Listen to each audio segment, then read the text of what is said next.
નમસ્કાર વિદ્યાર્થી મિત્રો, આજે આપણે સ્ટેન્ડર્ડ 12 ઇંગ્લિશ સબ્જેક્ટની અંદર કે યુનિટ 3 તેનું રીડ 1 મેનેજ યોર સ્ટ્રેસ તેના વિશે શીખવાના છે. તો મિત્રો, આની આગળના વિડીયો લેક્ચરની અંદર આપણે તણાવ વિશેની માહિતી અને તણાવ દૂર કરવા માટેની કઈ કઈ પ્રયુક્તિઓનો ઉપયોગ આપણે કરી શકીએ છીએ, કઈ કઈ કવાયત કરી શકાય છે તેના વિશે જાણીશું. તો મિત્રો, હવે તણાવ દૂર કરવા માટેની જે છેલ્લી પ્રયુક્તિ છે, છેલ્લી કવાયત છે, તે આપણે આજે જોઈશું. તો એ જે કવાયત છે એને જોતાં પહેલાં આપણે એના સ્પેલિંગને જોઈ લઈએ મિત્રો. સ્પેલિંગમાં છે એન્ટિસિપેટિંગ એટલે કે પૂર્વધારણા, હેક્ટિક દોડધામવાળું, પ્રક્ષુબ્ધ, ટાઈટ ઇન નોટ એટલે કે મૂંઝવણમાં હોવું, પેસિમિઝમ નકારાત્મકતા, ઓપ્ટિમિઝમ હકારાત્મકતા, એચિવ મેળવવું પ્રાપ્ત કરવું, રિલીફ રાહત, ઇલેશન ઉત્તેજના અતિ આનંદ, ટેંગલ્ડ અપ ગૂંચવાઈ જવું, કન્સિડરેશન ધારણા વિચારણા, રિસોલ્વ ઉકેલ, એમ લક્ષ્ય નિશ્ચય, ફર્મલી દ્રઢ મક્કમ, ફોકસ ધ્યાન આપવું, ઇવેન્ચ્યુઅલી અંતે, લીડ ની તરફ દોરી જવું, ડિઝાયર્ડ અપેક્ષિત ઇચ્છિત, આઉટકમ પરિણામ, કોન્સન્ટ્રેટ ધ્યાન કેન્દ્રિત કરવું, વર્ઝન અર્થઘટન કરવું સ્વરૂપ બદલવું, પ્રિડિક્ટ પૂર્વધારણા કરવી આગાહી કરવી.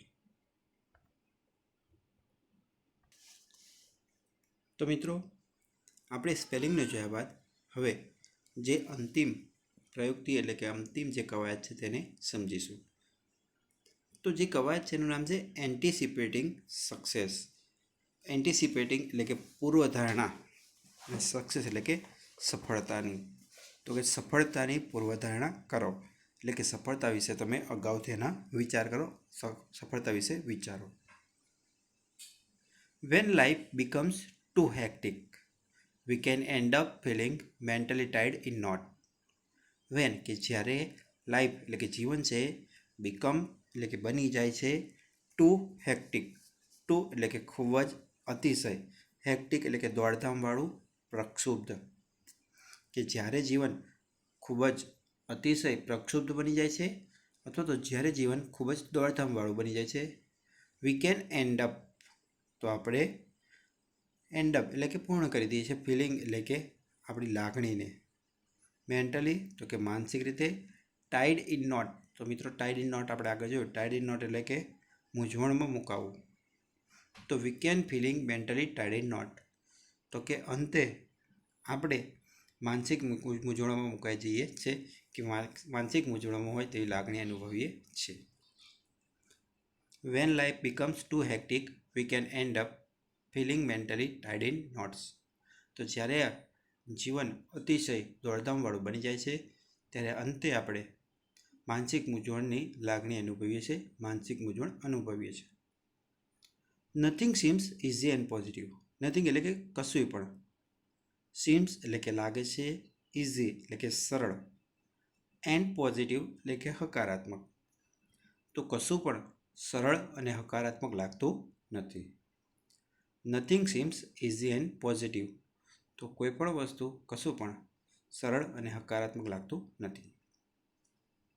Pessimism set in and we can not see a way out of our current problem. Pessimism એટલે કે નકારાત્મકતા, સેટ્સ ઇન એટલે કે ઘર કરી બેસે છે, તેનું સ્થાન જમાવી લે છે, એન્ડ અને વી કેન નોટ સી તો આપણે જોઈ શકતા નથી, આપણે શોધી શકતા નથી. અ વે એટલે કે એક રસ્તો, આઉટ તો કે બહાર નીકળવાનો, of our current problem, current એટલે કે હાલના વર્તમાન, પ્રોબ્લેમ એટલે સમસ્યાઓ. તો કે પેસિમિઝમ સેટ્સ ઇન તો કે નકારાત્મકતા ઘર કરી બેસે છે, and we can not see a way out of our current problems. અને આપણને આપણી જે વર્તમાન સમસ્યાઓ છે તેમાંથી બહાર નીકળવાનો રસ્તો દેખાતો નથી. We can open a source of optimism with the technique of anticipating success. We can open તો આપણે ખોલી શકીએ છીએ.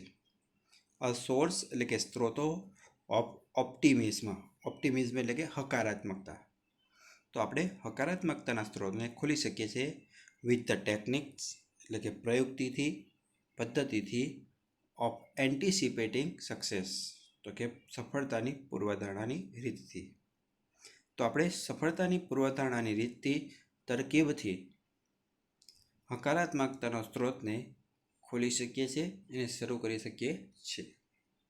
We can open a source of optimism with techniques of anticipating success. તો આપણે સફળતાની પૂર્વધારણા તરકીબથી, સફળતાની પૂર્વધારણા રીતથી હકારાત્મકતાના સ્ત્રોતને શરૂ કરી શકીએ છીએ, હકારાત્મકતાના સ્ત્રોતને ખુલ્લો મૂકી શકીએ છીએ. ફરીથી મિત્રો એટલો પેરેગ્રાફ જોઈએ. એન્ટિસિપેટિંગ સક્સેસ એટલે કે સફળતાની પૂર્વધારણા. When life becomes too hectic, કે જ્યારે જીવન અતિશય દોડધામવાળું બની જાય છે, પ્રક્ષુબ્ધ બની જાય છે. We can end up feeling mentally tied in knot. તો અંતે આપણે માનસિક મૂંઝવણની સ્થિતિમાં, માનસિક મૂંઝવણની લાગણી અનુભવીએ છીએ. Nothing seems easy and positive. તો કશું પણ સરળ અને હકારાત્મક લાગતું નથી. Pessimism sets in and we cannot see a way out of our current problems. તો નકારાત્મકતા ઘર કરી બેસે છે અને આપણને આપણા વર્તમાન સમસ્યાઓમાંથી બહાર નીકળવાનો રસ્તો દેખાતો નથી. We can open a source of optimism with the techniques of anticipating success. તો આપણે સફળતાની પૂર્વધારણા તરકીબ પદ્ધતિની મદદથી હકારાત્મકતાના સ્ત્રોતોને શરૂ કરી શકીએ છીએ, હકારાત્મકતાના સ્ત્રોતને ખુલ્લા મૂકી શકીએ છીએ. મિત્રો એ પ્રયુક્તિ કેવી છે એ આપણે જોઈએ. Settle back in a chair. Settle back એટલે કે આરામથી બેસવું. ઇન અ ચેર એટલે કે ખુરશીમાં. તો ખુરશીમાં આરામથી બેસો. એન્ડ ક્લોઝ યોર આઈસ અને તમારી આંખો છે એને બંધ કરો. Settle back in a chair એટલે કે ખુરશીમાં આરામથી બેસો. એન્ડ ક્લોઝ યોર આઈસ અને તમારી આંખો બંધ કરી દો. Experience with all your sense what it feels like to have achieved something and enjoy the resulting feelings of relief and elation. Experience એટલે કે અનુભવ કરો. With all your sense એટલે કે આપણી બુદ્ધિ કહીએ છીએ આપણે કહીએ છીએ ઘણી વાર કે તારામાં સેન્સ નથી એમ, એટલે કે બુદ્ધિ. તો તમારી બધી જ જે સમગ્ર બુદ્ધિ છે એનાથી તમે અનુભવ કરો. વોટ ઇટ ફીલ કે તમને શું અનુભવ થાય છે. લાઈક છે એવું કે ટુ હેવ અચીવ્ડ સમથિંગ કે તમે કંઈક પ્રાપ્ત કર્યું છે. બરાબર મિત્રો. તો કે experience with all your sense what it feels like to have achieved something. તો કે તમે જે કાંઈ પ્રાપ્ત કર્યું છે, તમે જે કાંઈ મેળવ્યું છે એ કેવું લાગે છે તેનો અનુભવ તમારી સમગ્ર બુદ્ધિગ્રાહ્યતાથી, સમગ્ર બુદ્ધિથી કરો. And enjoy the resulting feelings અને પરિણામની જે લાગણી હોય, રિઝલ્ટિંગ ફિલિંગ્સ એટલે પરિણામની જે લાગણી છે, રિલીફ એટલે કે રાહત અને ઇલેશન એટલે કે અત્યાનંદ, ખૂબ જ લાગણી, આનંદની લાગણી એને તમે અનુભવ માણો. And enjoy the resulting feeling of relief and elation અને તેનાથી પરિણામ સ્વરૂપે મળતી રાહત અને અતિ આનંદની લાગણીને અનુભવો. ફરીથી જુઓ મિત્રો. Experience with all your senses તો તમારી સમગ્ર બધી જ બુદ્ધિથી અનુભવ કરો. વોટ ઇટ ફીલ્સ તો કે તમને કેવું અનુભવાય છે, તમને શું અનુભવાય છે. ટુ હેવ અચીવ્ડ સમથિંગ કે તમે જે કાંઈ પ્રાપ્ત કર્યું છે. તો તમે જે કાંઈ પ્રાપ્ત કર્યું છે એનો તમે અનુભવ તમારી સમગ્ર બુદ્ધિગ્રાહ્યતાથી, સમગ્ર બુદ્ધિથી કરો. And enjoy the resulting feeling of relief and elation અને તેનાથી પરિણામથી રાહત અને આનંદની જે લાગણી છે તેને માણો.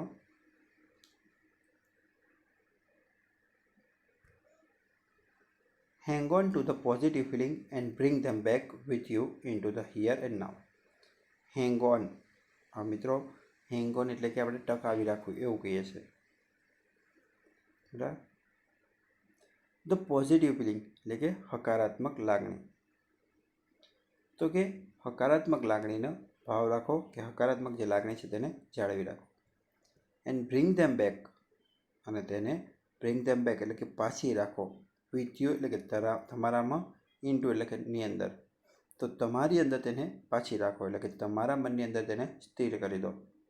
And here and now. Here and now એટલે કે હંમેશા માટે, અત્યારે અને અહીંયા. તો hang on to the positive feelings, તો કે તમારી જે હકારાત્મક લાગણી છે તેનો અનુભવ, તેનો ભાવ રાખો, તેને જાળવી રાખો. And bring them back with you in to the here and નાવ, અને તેને અહીંયા અને અત્યારે તમારી સાથે જ પાછી રાખો. બરાબર મિત્રો. એટલે એવું કહે છે કે હકારાત્મક જે લાગણી છે એને આપણે જાળવી રાખવાની છે. તો અત્યારે જ અને અહીંયા જ જે આપણી પાસે છે એ હકારાત્મક લાગણી આપણી પાસે પાછી હોવી જોઈએ. Open your eyes again. Open એટલે કે ખોલો, યોર આઈસ તો કે તમારી આંખને, અગેન એટલે કે ફરીથી. તો ફરીથી તમારી આંખને ખોલો. મિત્રો ફરીથી એ સમજાવી દઉં છું, જોઈ લેજો. Settle back in a chair and close your eyes. તો કે ખુરશીમાં આરામથી બેસો અને તમારી આંખો બંધ કરો. Experience with all your sense what it feels like to have અચીવડ something. તો તમે જે કાંઈ મેળવ્યું છે અથવા તમે જે કાંઈ પ્રાપ્ત કર્યું છે એ કેવું લાગે છે તેનો અનુભવ તમે તમારી સમગ્ર બુદ્ધિથી કરો. And enjoy the resulting feelings of relief and elation. અને તેના પરિણામથી મળતી રાહત અને આનંદની લાગણીને માણો, તેનો અનુભવ કરો. Hang on to the positive feelings. તો તમારા મનમાં સતત ને સતત હકારાત્મક લાગણીનો ભાવ રાખો, સતત ને સતત હકારાત્મક લાગણીને રાખો. And bring them back with you in to the here and નાવ. અને તમે જ્યાં પણ છો ત્યારે હંમેશા તમારા મનમાં તેને સ્થિર કરો. ઓપન યોર આઈસ અગેન કે ફરીથી તમારી આંખો ખોલો.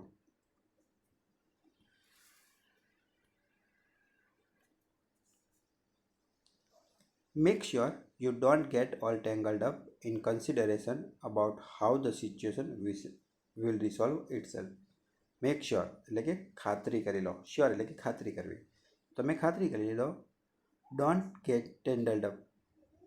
ટેન્ડલ્ડ અપ એટલે કે ગૂંચવણમાં આવી જાઓ, ગૂંચવાઈ જાઓ. In consideration. કન્સિડરેશન એટલે કે ધારણા કરેલી. અબાઉટ એટલે કે ના વિશે. ધ સિચ્યુએશન એટલે કે પરિસ્થિતિ વિલ રિસોલ્વ કે તેનો ઉકેલ લાવવો, ઇટ સેલ્ફ એટલે કે તેની જાતે. તો મેક શ્યોર કે તમે ખાતરી કરી લો કે you do not get all tangled up in consideration. તો તમે એ ધારણાઓને ગૂંચવણમાં મુકાયેલા નથી. About how the situation will resolve itself. તો કે પરિસ્થિતિ તેની જાતે કેવી રીતે ઉકેલ આવશે તેની ધારણાઓમાં. તો તમે ખાતરી કરી લો કે તમે જે પરિસ્થિતિ છે અથવા તમે જે પરિસ્થિતિ વિશે વિચારેલું છે કે તમે જે પરિસ્થિતિ વિશે ધારણાઓ કરેલી છે તેનો નિકાલ કેવી રીતે નીકળશે, તેનો નિકાલ કેવી રીતે આવશે તેની ગૂંચવણમાં તો તમે નથી ને. બરાબર મિત્રો. શું કહે છે? Make sure you do not get all tangled up in consideration about how the situation will resolve itself. તો ખાતરી કરી લો કે તમે કરેલી ધારણાઓમાં આ પરિસ્થિતિનો હલ અથવા આ પરિસ્થિતિનો નિકાલ કેવી રીતે નીકળશે એ બાબતે તમે ગૂંચવાઈ તો નથી ગયા ને. It will look after itself as long as you keep your aim firmly in mind. It will look after. તો કે તેનો ઓટોમેટિક, તેનો સ્વયંસંચાલિત રીતે લુક આફ્ટર એટલે કે હલ આવી જશે. મિત્રો લુક આફ્ટર એટલે કે ની આગળ જોવું કે આગળ જોવું એવો અર્થ થાય, પણ અહીંયા આપણે ઉપરના વાક્ય પ્રમાણે એનો ઉકેલ લાવો એમ. એઝ લોંગ એઝ એટલે કે લાંબા સમય સુધી કે થોડાક સમય સુધી. યુ કીપ એટલે કે તમે રહેશો.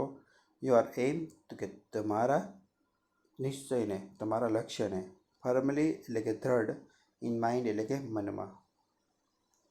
તો એમ કહે છે it will look after itself as long as you keep your aim firmly in mind. જો તમે તમારા મનમાં દ્રઢ નિશ્ચયી હશો તો એ જે પરિસ્થિતિ છે એ આપમેળે તેનો હલ શોધી લેશે, કે પરિસ્થિતિ તેની જાતે જ તેનો ઉકેલ લાવશે. એટલે it will look after it self એનું ગુજરાતી એવું થશે મિત્રો કે તે તેનો આપમેળે જાતે જ ઉકેલ લાવશે. You keep your aim firmly in mind, તો કે જો તમે તમારું જે લક્ષ્ય છે તેને મનમાં દ્રઢ નિશ્ચય તરીકે રાખશો. એટલે એવું છે કે તમે તમારા લક્ષ્યને મનમાં દ્રઢ નિશ્ચય તરીકે રાખશો તો તે જે પરિસ્થિતિ છે એ આપમેળે તેની જાતે જ તેનો ઉકેલ શોધી લેશે. If you stay focused on a positive outcome you can think more clearly and you will make better decision which will eventually lead to the desired result. If કે જો તમે you stay focused તમે ધ્યાન આપશો on a positive outcome તો હકારાત્મક પરિણામો, જો તમે હકારાત્મક પરિણામ અંગે હશો, જો તમે હકારાત્મક પરિણામો પર ધ્યાન આપશો, you can think તો કે તમે વિચાર કરી શકશો, મોર ક્લિયરલી તો વધુ સ્પષ્ટપણે. તો જો તમે હકારાત્મક પરિણામ પર ધ્યાન આપશો તો તમે વધુ સ્પષ્ટ રીતે વિચાર કરી શકશો, and you will make better decision અને તમે વધુ સારા નિર્ણય લઈ શકશો, વિચ કે જે ઇવેન્ચ્યુઅલી તો કે અંતે lead to the desire result. Lead એટલે કે ની તરફ દોરી જવું, તો ની તરફ દોરી જશે, ની તરફ લઈ જશે ડિઝાયર રિઝલ્ટ એટલે કે ઈચ્છિત પરિણામ.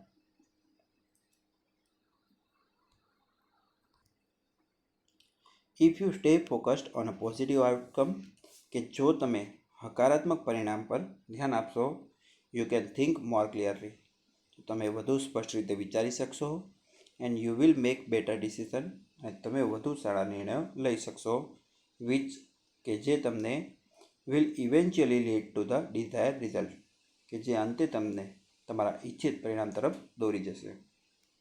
ફરીથી મિત્રો પેરેગ્રાફ જોઈએ. Make sure you don't get all tangled up in consideration about how the situation will resolve itself. તો ખાતરી કરી લો કે તમે કરેલી ધારણાઓમાં આ પરિસ્થિતિનો હલ કેવી રીતે નીકળશે એ બાબતે તમે ગૂંચવાઈ તો નથી ગયા ને. It will look after itself as long as you keep your aim firmly in mind. તમે તમારા મનમાં તમારા લક્ષ્યને દ્રઢ નિશ્ચય તરીકે રાખશો તો તે પરિસ્થિતિ તેની જાતે તેની આપમેળે તેનો ઉકેલ હલ શોધી લેશે. If you stay focused on a positive outcome, જો તમે હકારાત્મક પરિણામ પર ધ્યાન આપશો, you can think more clearly તો કે તમે વધુ સ્પષ્ટ રીતે વિચારી શકશો, and you will make better decision અને તમે વધુ સારા નિર્ણયો લઈ શકશો, which will eventually lead to the desire result કે જે અંતે તમને તમારા ઈચ્છિત પરિણામ તરફ દોરી જશે.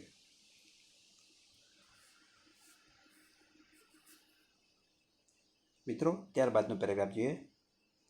If there food B a number of different positive outcomes. If કે જો, ધેર કુડ બી એટલે કે ત્યાં હોય, અ નંબર ઓફ એટલે કે ઘણા બધા, ડિફરન્ટ પોઝિટિવ આઉટકમ્સ, ડિફરન્ટ એટલે કે જુદા જુદા, પોઝિટિવ એટલે હકારાત્મક, આઉટકમ્સ એટલે કે પરિણામો.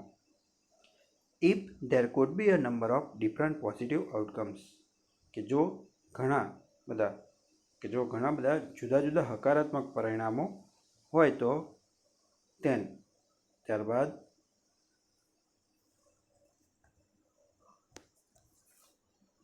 simply concentrate on visualizing one version today and another version tomorrow. તો એમ કે છે તો સિમ્પલી તો કે સામાન્ય રીતે, કોન્સન્ટ્રેટ તો કે એકાગ્ર થાવ, વિઝ્યુઅલી વન વર્ઝન, વિઝ્યુઅલી કે તમે જોઈ શકતા હોય તેવું, વન વર્ઝન તો કે એક જ અર્થઘટન પર, એક જ વસ્તુ પર, એક જ વિષય પર, ટુડે એટલે કે આજે. તો એમ કે છે કે જો તમે જુદા જુદા હકારાત્મક પરિણામો મળતા હોય અથવા જો તમને ઘણા બધા જુદા જુદા હકારાત્મક પરિણામો હોય તો પછી સામાન્ય રીતે તમે આજે એક જ વિષય પર અર્થઘટન કરો, એક જ વિષય પર ધ્યાન કેન્દ્રિત કરો. એન્ડ અનધર વર્ઝન ટુમોરો અને જે બીજી બાબત છે કે જે બીજો વિષય છે તેના પર બીજા દિવસે વિચારજો.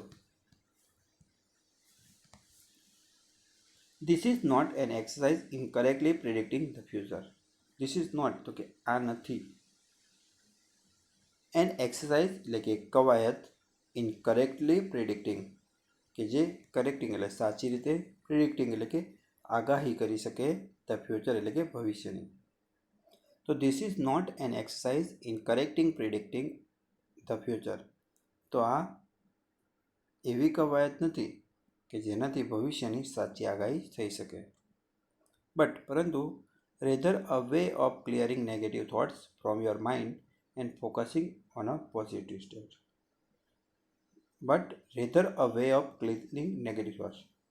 પરંતુ મનમાંથી નકારાત્મક વિચારોને ક્લિયરિંગ એટલે કે દૂર કરવાની અ વે એટલે એક રીત છે, એક રસ્તો છે. ફ્રોમ યોર માઇન્ડ તો કે તમારા મનમાંથી, એન્ડ ફોકસિંગ અને ધ્યાન કેન્દ્રિત કરવાની ઓન અ પોઝિટિવ સ્ટેટ તો કે પોઝિટિવ એટલે હકારાત્મક અને સ્ટેટ એટલે કે સ્થિતિ, પરિસ્થિતિ, અને હકારાત્મક પરિસ્થિતિ પર ધ્યાન કેન્દ્રિત કરવાની એક રીત છે. This is not an exercise in correctly predicting the future. તો આ એક એવી કવાયત નથી કે જેનીથી ભવિષ્યની સાચી આગાહી કરી શકાય. પરંતુ rather a way of clearing negative thought from your mind. પરંતુ તમારા મનમાંથી નકારાત્મક વિચારો દૂર કરવાની અને focusing on a positive state અને હકારાત્મક સ્થિતિ પર ધ્યાન કેન્દ્રિત કરવાની અ વે એટલે કે એક રીત છે. ફરીથી મિત્રો જોઈ લઈએ. If there food B a number of different positive outcomes. કે જો ઘણા બધા જુદા જુદા હકારાત્મક પરિણામો હોય, then simply concentrate on visualizing one version today. તો પછી સામાન્ય રીતે આજે માત્ર એક જ વર્ઝન એટલે કે એક જ વિષય, એક જ સ્વરૂપ ઉપર ધ્યાન કેન્દ્રિત કરો. And another version today. અને જે બીજું સ્વરૂપ છે, જે બીજી બાબત છે તેના પર આવતીકાલે ધ્યાન કેન્દ્રિત કરજો. This is not an exercise in correctly predicting the future. તો આ એક એવી કવાયત નથી કે જેનાથી ભવિષ્યની સાચી આગાહી કરી શકાય. But rather a way of clearing negative thoughts from your mind and focusing on a positive state. પરંતુ તમારા મનમાંથી નકારાત્મક વિચારો દૂર કરવાની અને હકારાત્મક સ્થિતિ પર ધ્યાન કેન્દ્રિત કરવાની એક રીત, એક પદ્ધતિ છે, એક રસ્તો છે. તો મિત્રો, આશા રાખું છું કે તમને યુનિટ 3 એનો રીડ 1 કે મેનેજ યોર સ્ટ્રેસ એના દરેક વિડીયો લેક્ચરની અંદર સમજ પડી હશે. તો હવે પછી મિત્રો જે યુનિટ 3નો રીડ 2 છે તેની સાથે આપણે નવા વિડીયો લેક્ચરમાં મળીશું મિત્રો. ત્યાં સુધી મિત્રો, જય હિન્દ, જય ભારત.